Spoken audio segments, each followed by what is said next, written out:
Assalamualaikum warahmatullahi wabarakatuh. Hai halo semuanya, kembali lagi bersama saya masih di Kita Film. Video kali ini adalah alur cerita sebuah film yang berjudul A Writer's Odyssey.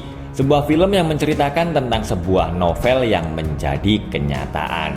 Tapi sebelum saya mulai, jangan lupa ya buat teman-teman yang belum subscribe, ayo di subscribe dulu channel Kita Film. Cerita dimulai dengan seorang pria yang bernama Guaning. 6 tahun yang lalu putrinya telah diculik dan sampai sekarang Guaning masih belum bisa menemukannya. Tiba-tiba dia melihat orang yang dulu telah menculik putrinya. Dia bernama Yu Changhai. Tapi dengan bantuan temannya, Yu Changhai berhasil kabur. Ternyata di dalam truk mereka ada beberapa anak yang diculik. Tapi putri Guaning yang bernama Juzi tidak ada di antara mereka. Tidak berapa lama kemudian, polisi lalu datang dan mengira kalau Guaning yang telah menculik anak-anak itu. Saat di pom bensin, Guaning berhasil kabur dan dia masuk ke dalam mobil seorang wanita yang bernama Tuling. Guaning heran saat Tuling berkata kalau dia adalah mitra bisnisnya yang sangat berharga dan dia juga tahu semua tentang Guaning. Tuling lalu berkata kalau Guaning mungkin bisa menemukan Juzi jika dia mau ikut dengannya. Di sebuah hutan di zaman abad pertengahan kerajaan Ranliang, beberapa orang pembunuh sedang mengejar seorang pria yang bernama Lu Kongwen. Dan saat mereka akan menangkapnya, kakak perempuan Kongwen yang bernama Ban Ruo tiba-tiba datang dan menyuruh adiknya segera pergi menyelamatkan diri. Sementara dia akan bertarung melawan pasukan pembunuh yang dipimpin oleh Hei Jia.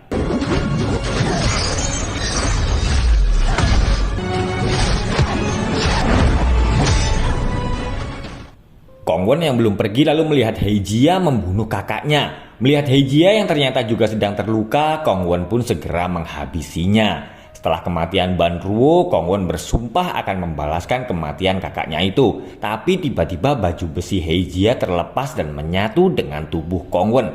Baju besi yang disebut dengan Black Armor itu lalu mendesak Kongwen untuk membalaskan dendamnya. Tuling ternyata membawa Guaning pergi ke kantor perusahaan Aladdin Group yang dipimpin oleh seorang pria yang bernama Li Mu. Ternyata Tuling adalah kepala bagian informasi dari Aladdin Group. Dia memberitahu Guaning kalau mereka sebenarnya telah menemukan Juzi. Tuling lalu menunjukkan 5 foto anak perempuan dan Juzi adalah salah satu dari mereka. Tapi karena sudah berpisah selama 6 tahun, Guaning tidak dapat mengenali putrinya sendiri. Mereka berdua lalu melihat video seorang pria bertopeng yang sedang menceritakan novel tentang kisah Kongwen dan kakaknya. Guaning lalu heran karena pria itu bercerita kalau Kongwen akan pergi ke sebuah kota yang disebut dengan Kota Awan. Dan kota itu adalah kota yang selalu muncul dalam mimpi Guaning. Di novelnya, pria itu bercerita kalau Kongwen akan pergi ke Kota Awan untuk membalas kematian kakaknya atas perintah dari Lord Redmin. Dia adalah pemimpin distrik naga di Kota Awan. Dan pria bertopeng itu ternyata adalah Lu Kongwen sendiri. Di bagian akhir novel diceritakan kalau Redmin tiba-tiba pusing karena luka lamanya. Dan bersamaan dengan itu, Limu yang sedang berpidato tiba-tiba pingsan. Tuling lalu meminta Guaning untuk membunuh Kongwen jika dia ingin bertemu lagi dengan putrinya. Kongwen adalah seorang penulis yang sedang membuat sebuah novel yang berjudul God Slayer atau Pembunuh Dewa. Menurut Tuling, Limu yakin kalau novel itu sangat berpengaruh pada kesehatannya. Di novel itu ada karakter yang bernama Redmin dan Limu pasti pingsan saat Redmin sedang sakit atau terluka. Selama ini mereka telah berusaha menghentikan Kongwen, tapi usaha mereka selalu gagal. Kongwen berkata kalau dia akan menyelesaikan novelnya itu 3 hari lagi. Dan melihat jalan ceritanya, mereka yakin kalau Redmin akan mati. Karena ingin bertemu dengan putrinya, Guaning akhirnya setuju dengan penawaran Tuling. Dia mempunyai waktu 3 hari untuk bisa menghentikan Kongwen menyelesaikan novelnya. Tuling juga menyuruh Guaning agar mencatat mimpinya dan mengirimkan padanya setiap hari. Sementara itu, di dunia novel, Kongwen yang akan menuju ke Kota Awan sedang berada di sebuah kapal barang. Diceritakan kalau ayah Kongwen dulu adalah teman Redmin dan satu-satunya orang yang dia takuti. Guaning berhasil menemukan Kong Wen yang tinggal di kota Sungai Kembar. Diam-diam Guaning mengikuti Kong Wen. Dia melihat Kong Wen yang sedang bermain bola bersama anak-anak kecil meskipun usianya sudah hampir 30 tahun. Karena tidak bekerja, setiap hari Kong Wen pergi ke sebuah rumah makan untuk meminta makanan. Kong Wen akhirnya tahu kalau Guaning sedang mengikutinya dan Kong Wen pun langsung senang karena Guaning berkata kalau dia adalah penggemarnya yang sangat menyukai novel Godslayer. Saat di jalan, Kong Wen menyelamatkan Guaning karena ada mobil yang hampir menabrak mereka. Guaning pun langsung pergi karena tahu kalau mobil itu adalah milik Aladdin Group dan dia tidak menyadari kalau buku hariannya telah terjatuh. Kong Wen lalu heran karena di buku itu Guaning menulis tentang mimpinya yang ceritanya sama dengan novel Godslayer. Kong Wen akhirnya sampai di distrik Naga di kota Awan. Dia lalu menyelinap dan bergabung dengan para penduduk yang sedang menyembah Lord Redmin. Kota Awan sebenarnya mempunyai 18 distrik, tapi Redmin dan pasukannya telah menghancurkan mereka. Dan sekarang mereka akan menyerang satu-satunya distrik yang masih tersisa, yaitu distrik Baihan.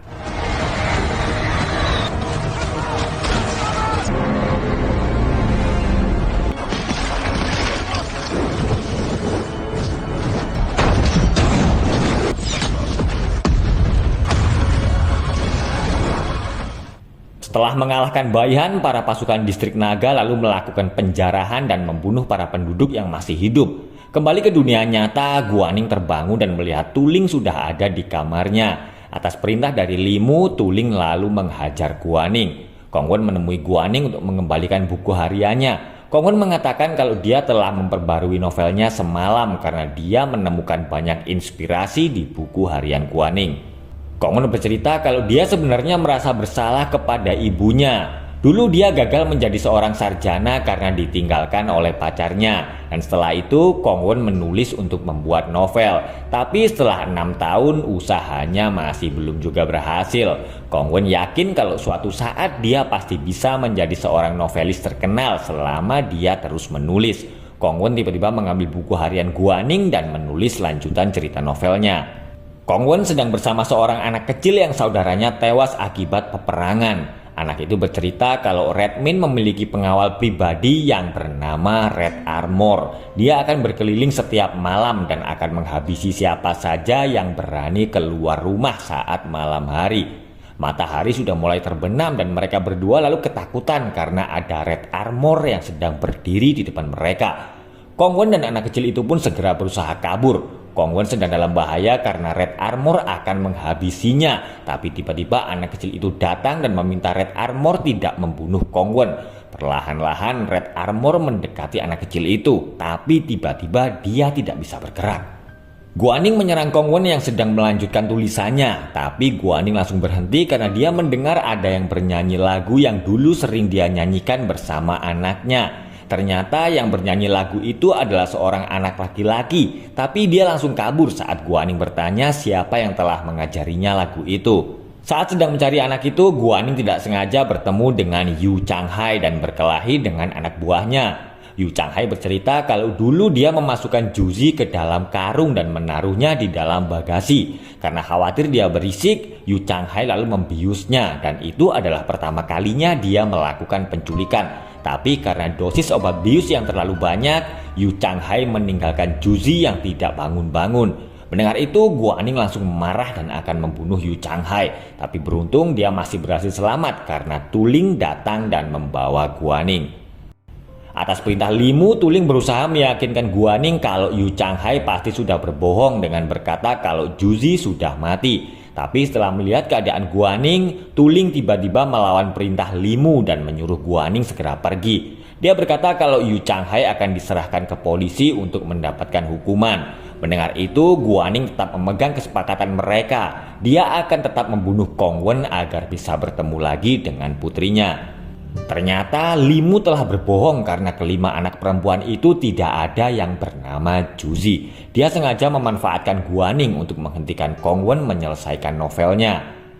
Anak kecil itu memberitahu Kong Wen kalau dahulu sang kaisar memiliki 2 jenderal favorit, yaitu Redmin dan Jiu Tian. Tapi untuk berapa lama kaisar tidak hadir di istana dan Redmin mengatur masalah penting. Menurut kabar yang tersebar, Redmin telah membunuh sang kaisar. Mendengar berita itu, Jiu Tian mendatangi Redmin bersama tentaranya. Tapi Redmin menyuruh Jiu Tian agar kembali pulang dan akan menjadikannya Perdana Menteri. Jiu Tian kemudian menolak tawaran itu dan dia pun akhirnya terbunuh saat melawan Redmin. Distrik Baihan terkenal dengan lukisannya. Para pasukan distrik naga datang untuk mengambil semua lukisan di kota itu. Anak kecil itu lalu menantang mereka karena dia memiliki lukisan peninggalan orang tuanya.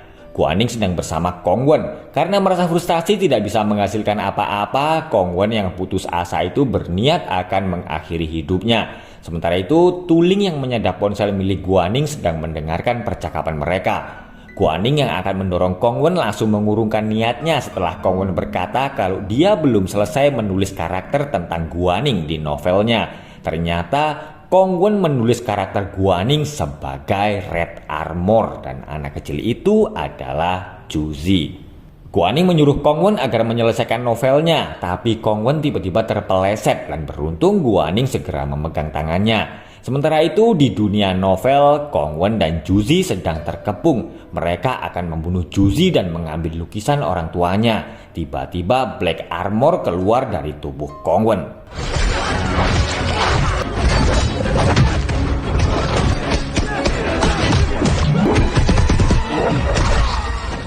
Kong Wen menghentikan Black Armor yang akan menyerang seorang anak kecil. Black Armor lalu sadar kalau dia telah dikendalikan oleh Kong Wen. Black Armor telah terlalu banyak menghisap darah Kong Wen sehingga mereka menjadi menyatu dan Kong Wen mengendalikan setiap gerakan Black Armor. Guaning memberitahu Tuling kalau dia berhenti dan tidak akan membiarkan Kong Wen mati agar dia bisa menyelesaikan novelnya. Meskipun seandainya Juzi sudah mati, tapi Guaning akan tetap membuatnya hidup di dunia novel. Ternyata ayah Kong Wen adalah teman Limu, yaitu karakter Jiu Tian yang Kong Wen tulis dalam novelnya. Dulu mereka berdua sama-sama sekolah medis dan mendirikan sebuah perusahaan. Suatu hari mereka berdua mengalami kecelakaan dan ayah Kong Wen meninggal. Tuling ternyata mendengar cerita Kong Wen dari depan pintu. Dia lalu bertanya kepada Limu kenapa dia merahasiakan hal itu. Tuling tahu kalau setelah Guaning dan Kong Wen, maka target Limu selanjutnya adalah dirinya. Tapi saat Tuling akan mengambil mobilnya, anak buah Limu tiba-tiba menangkapnya. Mereka lalu pergi mengikuti Guaning dan Kong Wen. Guaning membawa Kong Wen ke perpustakaan agar dia lebih aman. Juzi mengantar Kong Wen ke istana Redmin. Dia akan ikut dengan Kong Wen untuk mencari orang tuanya. Saat masuk ke dalam istana, Kong Wen melihat ribuan Red Armor yang sedang tertidur. Mereka akhirnya mengerti kenapa Redmin melarang para penduduk keluar malam, karena Red Armor tidak bisa bergerak di malam hari. Melihat kedatangan anak buah Limu, Guaning segera pergi untuk menghentikan mereka. Sementara itu, Kong Wen meminta agar Black Armor membantunya melawan Redmin, dan setelah itu dia berjanji akan melepaskannya.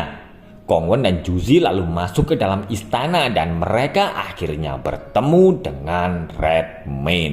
Tuling yang telah sadar berusaha melepaskan diri, sementara itu Guaning kewalahan menghadapi anak buah Limu. Beruntung Tuling segera datang dan membantunya.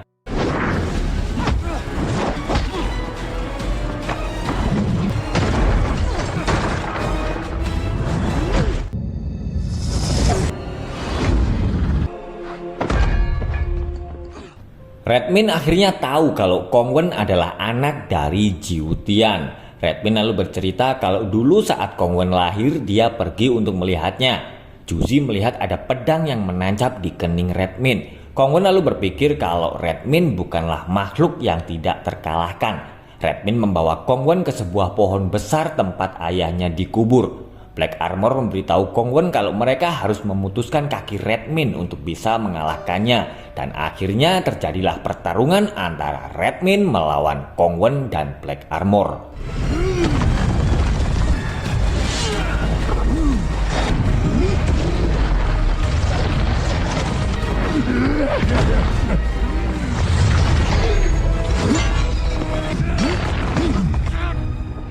Black Armor berusaha menolong Kong Wen yang sedang dalam bahaya, tapi sayang Redmin berhasil menangkap Black Armor dan menghancurkannya. Saat Kong Wen dalam bahaya, Juzi tiba-tiba memainkan serulingnya.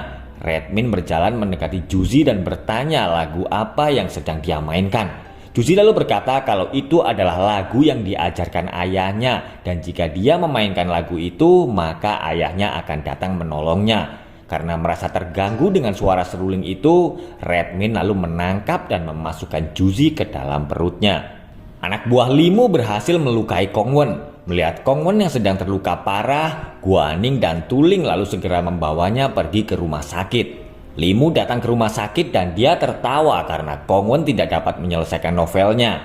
Dia akan memberikan uang kepada Guaning dan Tuling jika mereka merahasiakan perbuatannya.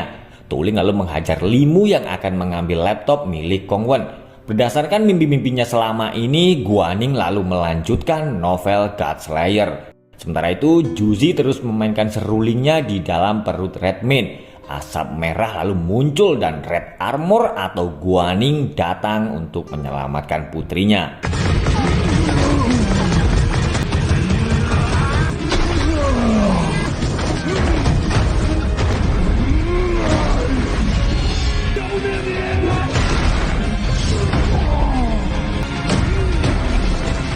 Redmin menghajar Red Armor habis-habisan. Ternyata Black Armor masih hidup. Dia lalu membantu Kongwen mencabut pedang yang menancap di kening Redmin. Dan ternyata pedang itu adalah milik ayah Kongwen. Red Armor lalu melompat untuk membantu Kongwen mencabut pedang itu. Dan mereka berdua akhirnya berhasil mengalahkan Redmin karena Guaning telah menyelesaikan novel Godslayer. Sang perawat memberitahu kalau kondisi Kongwen sudah stabil, tapi Guaning tiba-tiba berlari keluar dari rumah sakit dan dia pun akhirnya bertemu lagi dengan Juzi yang ternyata masih hidup dan film pun selesai. Terima kasih sudah menonton, sampai ketemu lagi di alur cerita film berikutnya. Wassalamualaikum warahmatullahi wabarakatuh.